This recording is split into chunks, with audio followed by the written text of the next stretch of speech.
मृदुला गर्ग जी की कहानी बेंच पर बूढ़े आज आपको सुनाने जा रही हूँ। बूढ़े पार्क की बेंच पर बैठे या आईआईसी के लाउंज में, खास फर्क नहीं है। उत्तर दक्षिण दिल्ली के सरहदी लोधी गार्डन की बेंच पर बैठा नितिन सोच रहा था। ये भी सेवानिवृत्त हैं, वे भी सेवानिवृत्त। क्या आन बान वाला शब्द है, जैसे बंदा सारी उम्र सेवा करके अपनी मर्जी से निवृत्त हुआ हो। अंग्रेजी पर्याय रिटायर में वह शान नहीं झलकती, बल्कि गाड़ी के रीट्रीटेड टायर की याद हो आती है। पर शब्द से क्या होता है, अर्थ दोनों का एक है, घर से निष्कासित।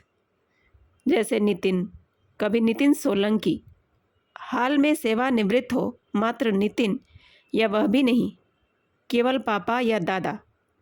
कितनी चिढ़ है उसे पापा शब्द से। अजब निरर्थक संबोधन है, जैसे गार्डन या पार्क। अरे भाई, बगीचा या बाग कहते जबान गलती है क्या? कहो तो उसके पोते पोती समझे ही नहीं। सब कहते हैं ना, बड़े बड़े हिंदी के विद्वान भी, हिंदी बदलेगी तो चलेगी, यानी अंग्रेजी शब्दों का घालमेल करके बोलो तो लंगड़ा कर चल लेगी कुछ और देर। नितिन की ज़िंदगी खत्म होने तक ज़रूर। ठीक है, वह नाहक अपना भेजा क्यों खराब कर रहा है? खासी बढ़िया अंग्रेजी जानता है। जो नहीं जानते, उद्यान और उपवन में फ़र्क किए बगैर किसी भी मैदान को पार्क या गार्डन पुकारते हैं। उसे भी उनकी चाल चलना पड़ता है। सो पेड़ फूलों से लदा इतना बड़ा मैदान हुआ गार्डन, और मोहल्लों की नन्ही सी खुली जगह हुई पार्क। हुआ करे, वह अपना भेजा फ्राई क्यों कर रहा है? और कुछ फ्राई रहा जो नहीं ज़िंदगी में। फ्राई उसे इस उम्र में चलता नहीं, सच कहें तो खूब चलता है उसे। उसकी बहू मान्या मानती है नहीं चलना चाहिए। सो रोज़ घोड़े के खाने लायक भूसा, चलो जई सही, औटा कर देती है। कहती है ओट्स हेल्थ फूड है। ज़रूर होगा, घोड़े खाते हैं। कभी किसी घोड़े को दिल का दौरा पड़ते सुना? स्वाद बदलने को वह हंसोड़ वाक्य सोचता है, कहता नहीं। असल बात कौन नहीं जानता। बाजार से डिब्बा बंद आता है, घोल घोटने में 5 क्षण नहीं लगते, जिसे पकाने में मेहनत न लगे, वह बनाने वाले की सेहत के लिए मुफीद हुआ ना। पता नहीं यह बेस्वाद खाना सिर्फ बूढ़ों के लिए सही क्यों है। जवानों और बच्चों को चलता है दुकान से आया पिज़्ज़ा और फ्राइड प्रॉन। कहते हैं उनके खेलने खाने के दिन है। हाल में सेवानिवृत्त हुए अधेड़ के क्या करने के दिन है? बहू और उसकी रसोईदारिन की सेहत बनाने के। बेचारी उसकी भली पत्नी भागवती भली थी, तभी उसके सेवानिवृत्त होने से पहले जीवन निवृत्त हो गई। पुरानी चाल की औरत थी। ध्रुव के पैदा होने के बाद ज़्यादा दिन नौकरी नहीं की। बेटे को पालने पढ़ाने, हर तरह लायक बनाने की खातिर जवानी में ही सेवानिवृत्त हो गई थी। वह फिक्क से हंस दिया। सेवा से नहीं, घर के भीतर सेवा करने के लिए बाहर से निवृत्त हुई थी। बेटा बड़ा हुआ तो पोते पोती की सेवा में जुट गई। बहू मान्या दफ्तरी ओहदे पर आसीन थी। जन सेवा छोड़ गृह सेवा करने वाली थी नहीं। भली थी उसकी बीवी, या बेवकूफ़ जो अच्छी भली नौकरी छोड़ आदर्श माँ बनने के जंजाल में एक नहीं 2 पीढ़ियों तक फंसी रही। ध्रुव की शादी के बाद नितिन ने कई बार तजवीज़ रखी कि जवान जोड़ा अपनी गृहस्थी अलग बसाए, अधेड़ दंपति अलग। पर मान्या ने इतने स्नेहिल और विनीत भाव से मनुहार की, प्लीज़ प्लीज़ हमारे साथ रहिए। बच्चों को जो एक के बाद एक 3 बरस में 2 हो लिए, दादा दादी के संग साथ की ज़रूरत होती है। ऐसा आजकल की तमाम मनोवैज्ञानिक स्टडीज़ कहती हैं। उसकी विनय और अभ्यर्थना के सामने उसकी भोली पत्नी ही नहीं, खुर्राट दफ्तरी बाबू खुद वह नतमस्तक हो रहा। यह न समझा कि वे चले गए तो मान्या को नौकरी छोड़नी पड़ेगी, या बच्चों की देखभाल के लिए ऊंची तनख्वाह पर हाउसकीपर रखनी पड़ेगी। आजकल कुछ कम ऊंचे ओहदे वाले आया को हाउसकीपर और ज़्यादा ऊंचे ओहदे वाले को गवर्नेस कहते हैं। दादी को अलबत्ता ग्रेनी कहने भर से बिला वेतन काम चल जाता है। अपने बचाव में वह कहे तो क्या। काफ़ी दिनों तक उसे भगवती भली ही लगी थी, बेवकूफ़ नहीं, जब रोज़ नाश्ते में भरवा पराठा या मूंग दाल का चीला गर्मा गर्म बनाकर खिलाती। ध्रुव भी तारीफ करता न आघाता। मान्या बिला तारीफ किए गटकती रहती, इस नसीहत के साथ कि वह सेहतमंद खाने की श्रेणी में नहीं आता। फिर भी भली थी उसकी बीवी जो पलटकर नहीं कहा, भली मानुस, तुम नहीं न खाओ, मैं तुम्हारे लिए नहीं अपने पति पुत्र के लिए बना रही हूँ। तुम्हारे पुत्र पुत्री के लिए तो खैर मुफीद होगा ही, आखिर उनके खेलने खाने के दिन है। यह बाजार का पिज़्ज़ा और Chinese fried rice, chilli prawn वगैरह भागवती के जीवन निवृत्त होने के बाद आने शुरू हुए थे। जब तक वह थी, नई पीढ़ी की फरमाइश पर टीवी के पाक कला कार्यक्रमों से सीख चाउमीन, चॉप सुई, पास्ता, प्रॉन करी और जाने क्या क्या घर पर बना दिया करती थी। बहू कहती थी, सारा दिन इडियट बॉक्स के सामने बैठी रहती हैं, बच्चे स्कूल से आए तब बंद कर दिया करें, अदरवाइज़ उन्हें भी रोग लग जाएगा। भली सास उनके आने के पहले बंद किए रखती। बच्चे अपनी मर्जी से भद्दे भौंडे रियलिटी शो लगाकर बैठ जाते तो वह इडियट कैसे कहती कि पाक कला सीखना इससे तो कम ही इडियोसी था। जब तब बहू बेटा खूब विनीत भाव से कहते, इनसे हिंदी में बोला कीजिए प्लीज़, वरना they will talk only in English always. इसलिए वह इडियोसी जैसे शब्द बोलने से परहेज रखती। यह दिगर है कि वह चाहे जितनी खुशनुमा हिंदुस्तानी बोलती, बच्चे जवाब अंग्रेजी में ही देते थे। उनके माँ बाप भी उनसे फ़कत अंग्रेजी में बात करते, जैसे वे इंग्लिशतान न अमेरिका की पैदाइश हों। इंग्लिशतान के दिन कब के लद गए। एक दिन भागवती ने तो नहीं, नितिन सोलंकी ने जरूर कहा था, अकल के अंधों, तुम अपने बच्चों से ऐसे बात क्यों करते हो जैसे ये तुम्हारे अंग्रेज बॉस हों। सिर्फ नौकर और दादी ही रह गए हैं हिंदी बोलने को, जैसे साले गोरे साहबों के खानसामा या साइस। जवाब में बहू तो बहू, बेटा भी पीछे पड़ गया था कि ऐसी लैंग्वेज मत बोलिए, बच्चों पर बुरा असर पड़ता है। बेटे को क्या दोष थे, शादी होते ही तमाम जवान मर्दों की अक्ल घास चरने चली जाती है और बीवी के जवान रहने तक, जो आजकल शौहर की निस्बत ज़्यादा बरस रहती है, वापस नहीं लौटती। ध्रुव अकेला थोड़ा था, खुद नितिन की भी गई थी ना, गार्डन या पार्क ना सही, नुक्कड़ की बगिया में। बस उसकी जवान बीबी ज़्यादा दिन जवान नहीं रही, समय से पहले रिटायर हुई, समय से पहले बुढ़ाई और समय से पहले निवृत्त हो गई।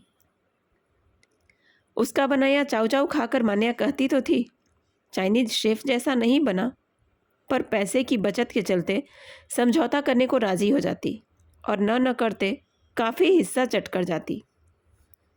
उसकी भोली बीवी के लिए कम ही बचता, पर उसकी सेहत के लिए ठीक भी तो नहीं था ना, और नई चाल के व्यंजनों का उसे शौक भी नहीं था।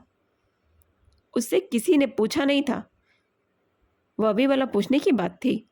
औरों को छोड़ो, खुद उसने नहीं पूछा था। बचा खुचा अपनी प्लेट में न डाल उसे आदर्श माँ दादी के साथ पत्नी होने के सौभाग्य से वंचित क्यों करता। भगवती के बाद अकेला पड़ गया तो ध्रुव के पास बना रहा।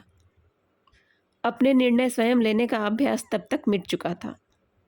ध्रुव के ऊंचे ओहदे की वजह से ही सेवानिवृत्त नितिन सोलंकी आईआईसी से सटे भव्य लोधी गार्डन की बेंच पर बैठने का सौभाग्य पा सका।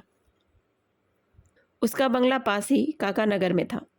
उसके बेचारे साथी डीडीए की एसएफएस या एमआईजी कॉलोनी में बने छुटभैया पार्क की बेआराम बेंच पर बैठने को अभिशप्त थे।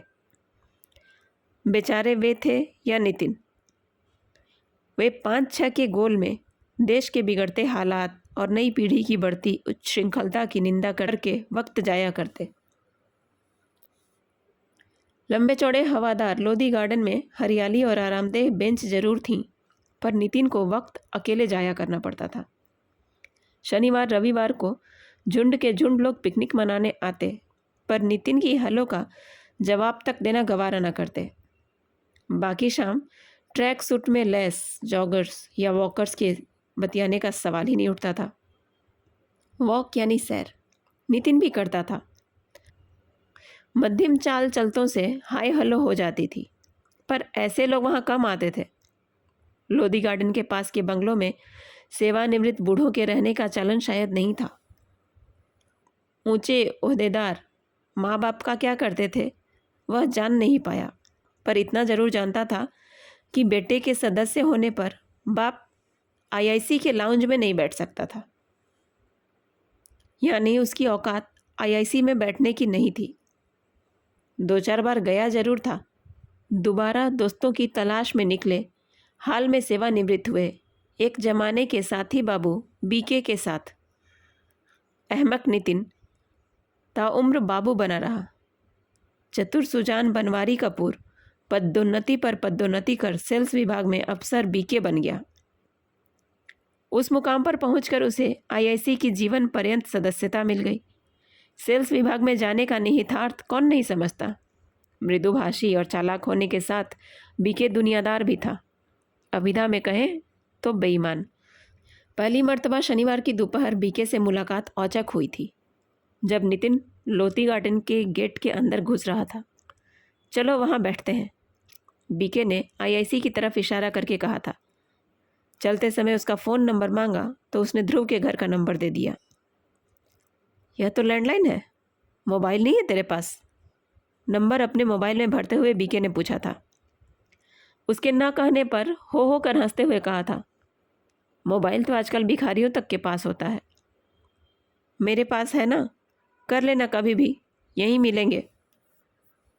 हंसी के बावजूद नितिन को बुरा लगा था। ईमानदार लोगों के साथ यही दिक्कत है, सच का बुरा मान जाते हैं। ऐसा नहीं था कि नितिन धर्मराज युधिष्ठिर का अवतार था। यूँ धर्मराज कौन कम दुनियादार थे। क्या ठाठदार झूठ बोला था कुरुक्षेत्र में, न सच न झूठ, एकदम बीके की सेल्स पिच की तरह दुनियादार। सच यह था कि नितिन को ढंग से झूठ बोलना आता न था। कोशिश करता तो बनता काम बिगड़ जाता, बिगड़ा बिगड़ा ही रहता।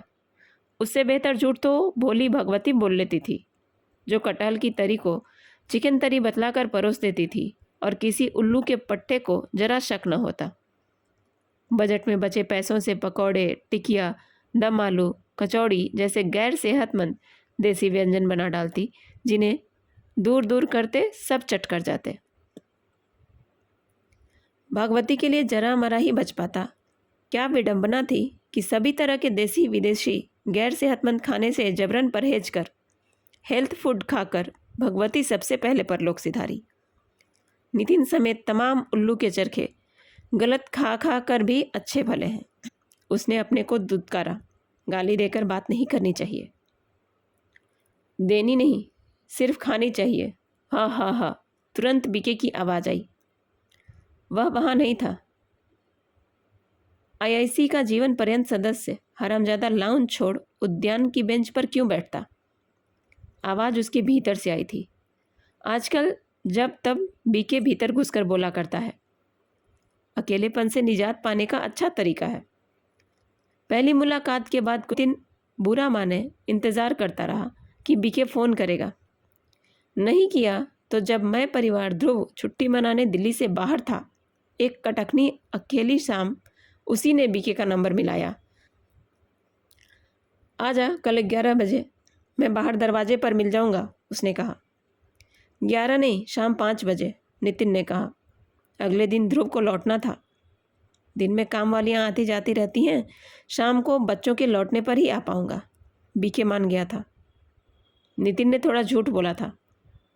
काम वाली रहती पूरा वक्त घर पर थी, पर दोपहर को आराम करती थी। आमतौर पर वह मान्या ध्रुव के घर लौटने पर 6-7 बजे बाहर निकलता था। लोधी गार्डन 8 बजे तक खुला रहता था, पर चाहता तो 5 बजे निकल सकता था।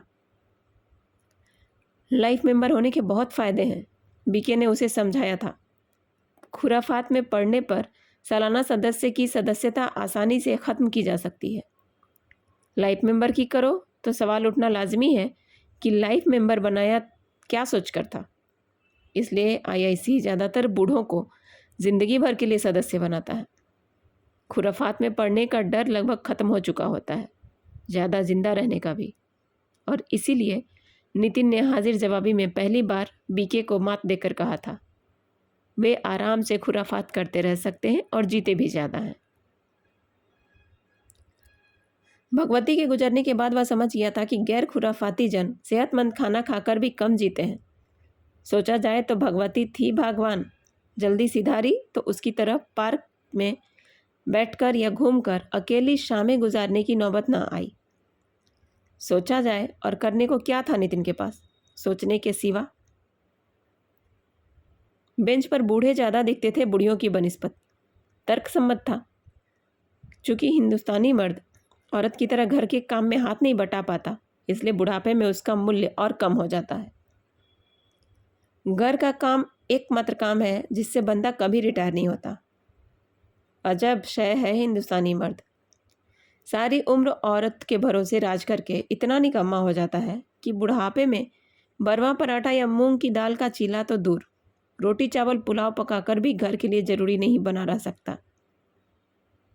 हद से हद पोते पोती की उंगली पकड़ या बच्चा गाड़ी ठेल घुमाने ले जा सकता है या फल तरकारी की खरीदारी कर सकता है। नितिन के पोते पोती उतने छोटे नहीं थे कि घुमाने ले जाए जा सके। घर पर रहते भी उनसे बातें कम होती थी। अब वे टीवी छोड़ कंप्यूटर पर यूट्यूब में उत्तेजक फिल्में देखते हैं।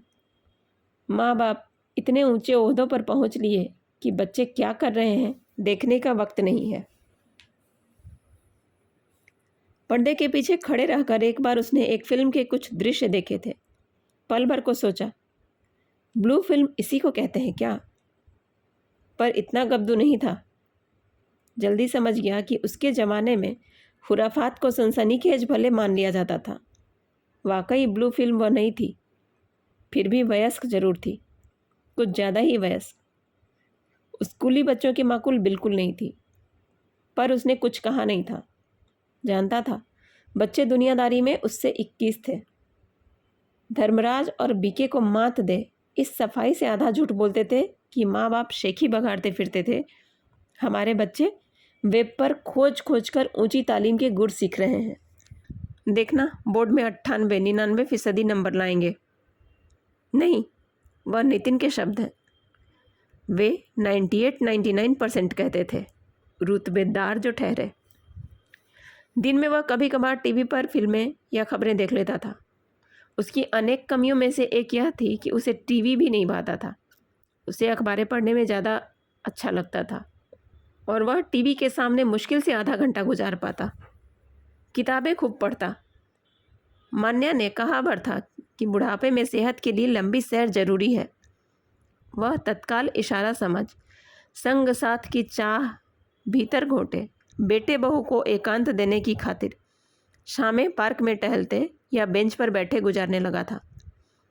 शनिवार रविवार को दिन का काफ़ी वक्त भी। लोधी गार्डन में हरियाली के चलते गर्मी सर्दी कम महसूस होती थी। बीके से दूसरी मुलाकात शाम 5 बजे हुई तो 7 बजे वह उठ खड़ा हुआ। बोला, चलूं वरना बस नहीं मिलेगी। और हाँ, जब मिलना हो मेरे मोबाइल पर मिस्ड कॉल दे देना। मैं अगले दिन 5 बजे आईआईसी के दरवाजे पर मिल जाऊंगा। इनकमिंग फ्री है, तेरा पैसा भी नहीं लगेगा। घनचक्कर समझता है क्या उसे फ़ोन करने की मनाही है? ध्रुव इतना बड़ा अफसर है, फ़ोन के बिल सरकार भरती है। नितिन वापस लोधी गार्डन पहुंचा तो उड़ते से ख्याल आया कि बीके बस में सफ़र क्यों करता है। उसके पास तो गाड़ी थी, वह भी स्टीम। और दोनों बार मिलने पर एक चाय मंगा 2 प्यालों में उड़ेल टरका दिया था। कुछ खिलाया न था। खासा खुला हाथ रखने वाला सेवानिवृत्त बूढ़ो इतना कंजूस हो लिया। खाने को घर पहुंच भूसा चाप कुछ खा ही लेगा, पर आईआईसी लाउंज के बाहर कतार से सजे पेस्ट्री पैटी देख जी ललचा उठा था। बुरा हो न भला हो भगवती का। तरह तरह के व्यंजन पकाना सीख अलबत्ता खाने का स्वाद पैदा कर गई। अपने लिए खरीदने लायक पैसा था उसके पास, पर कमबख्तों ने पट्टा लगा रखा था सिर्फ सदस्यों के लिए। अगली बार बीके से कहेगा, वह साइन कर दे, पैसे नितिन दे देगा। पर जानता था कह नहीं पाएगा। ऐसे ही थोड़े ना पूरा उम्र बाबूगिरी करते गुजारी थी। कुछ मुलाकातें और हुई। थोड़े दिन बाद बीके ने कहा था, तू खुशकिस्मत है जो तेरी बहू दफ्तर में काम करती है। दिन भर आराम से पाँव पसार घर में पड़ा रह सकता है, कूलर शूलर चलाकर। मेरी बहू घर से काम करती है, सो सारा दिन घर बैठी गाहक निपटाती है। हैं? उसे ठिठोली सूझी थी। गाहक? चकला चलाती है क्या? वह फुसफुसाया था। बीके ठहाका मारकर हंस दिया था। कम ईमानदार लोगों की यही सिफत है, जिंदा दिल होते हैं, मजाक का बुरा नहीं मानते। कहा था, नहीं यार, उदारवादी युग की देन है। घर का नहीं, घर से काम करो। औरतें उसका ज़्यादा फ़ायदा उठाती हैं। बहुत से पेशे हैं। मेरी बहू डाइटिशियन है। मतलब समझते हो? ग्राहकों को घर बुला सलाह देती है क्या खाएं क्या नहीं, जिससे मोटापा घटाकर तंदुरुस्त, छरहरे और जवान बने रहें। पर तेरी बहू तो खासी मोटी तंदुरुस्त है। यही तो मौज है। सलाह देनी होती है, आजमाइश नहीं करनी होती। मोटी फीस वसूल कर घर से काम करने में घर का काम करने को वक्त नहीं मिलता। खुद बाहर से मंगा कर खाते हैं, दूसरों को मट्ठा पीने की सलाह देते हैं। घर पर बनाकर नहीं यार, बाहर से मंगा कर। हेल्थ फूड की अब पूरी की पूरी इंडस्ट्री है। तेरी मौज है, खाया कर दबा कर जंग। मुझे तो रोज़ भूसा खाना पड़ता है। ग्राहकों के आने पर उसे मेरा घर रहना पसंद नहीं, इसीलिए सुबह नाश्ते के बाद से यहाँ आईआईसी में आकर बैठ जाता हूँ। क्यों, तू उन्हें आँख मारता है? मारता तो ऐतराज़ ना होता, पर मैं काफ़ी बूढ़ा दिखता हूँ। उसकी आवाज़ धीमी पड़ती गुम हो गई। नितिन ने गौर किया। पहले ध्यान नहीं दिया था। उसकी निस्बत बीके ज़्यादा बूढ़ा दिखता था। शायद मान्या के खिलाए भूसे की मेहरबानी हो। नहीं, वह तो कुछ दिनों से मिलना शुरू हुआ है। बरसों भगवती के हाथ के तार माल पर जिया है। हम ससुरे बूढ़े नहीं तो क्या होंगे? वह जवान बनाए रखने का दावा करती है उसके पेशे में। नितिन हंसी न रोक पाया। बोला, ससुरों को भी? यह उदारवाद का ज़माना है। एक ठसकेदार आवाज़ आई। हम सब ऋणी हैं राजीव गांधी के। आवाज़ बीके की नहीं, पास की मेज से आई थी। हैं? नितिन ने हंसकर कहा था। उदारवाद भी जवानी पसंद है। बीके न हंसा न मजाकिया जवाब हाजिर किया। खसखसी आवाज़ में मिमियाया, हाँ, हम सब ऋणी हैं। जिंदा दिली चुक गई क्या? तो ईमानदारी जग गई होगी। नितिन ने ही कहा। मुंह क्यों लटका रखा है? रोज़ इतनी ठाटदार जगह खाता है, और देख, यहाँ हेल्थ फूड भी मिलता है। यहाँ खाने की मेरी औकात नहीं है, वह फुसफुसाया। हद हो गई। इसकी ईमानदारी जाग गई या धर्मराजी झूठ बोल रहा था? क्या बकरा यार, तेरे पास बहुतेरा पैसा था। उसके गृह प्रवेश में भगवती जैसी सात्विक औरत भी रश्क से कसमसा उठी थी। इतना बढ़िया मकान बनवाया था, कर्ज लेकर। वह तो सभी लेते हैं।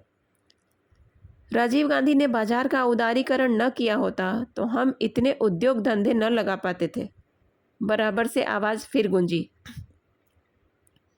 सुना? नितिन ने कहा। हाँ, पहले सिर्फ सटोरिये दिवालिये होते थे, अब हर आदमी को यह सुविधा है। बीके बुदबुदाया। चले? नितिन ने इस बिन नशे बड़बड़ाहट से बचने बचाने को कहा। नहीं, सुन ले। मैंने यह सोचकर मकान बनवाया था कि जब तक कर्ज चुकता न होने तक उसे किराया पर चढ़ा देंगे, फिर उसमें रहेंगे। पर बच्चे नहीं माने। कहने लगे, लोन का क्या है, ईएमआई देते रहेंगे, सब तो कमा रहे हैं। कमाया सब ने, माहवारी किश्त दी सिर्फ मैंने। एक लड़का अमेरिका चला गया, उसका हमारी किसी बात से कोई सरोकार न रहा। बेटी की शादी ज़्यादा पैसे वालों से कर दी, समझ कि लूट लिया। बचा अमित, उसकी सलाह पर कई बिजनेस किए। लोन मिलना इस कदर आसान था कि पाँव चादर से बाहर क्या पसारे, चादर दिखनी बंद हो गई। जितनी आसानी से कर्ज दिया था उतनी ही आसानी से साहूकार अदायगी में ओढ़ना बिछौना उठा ले गए।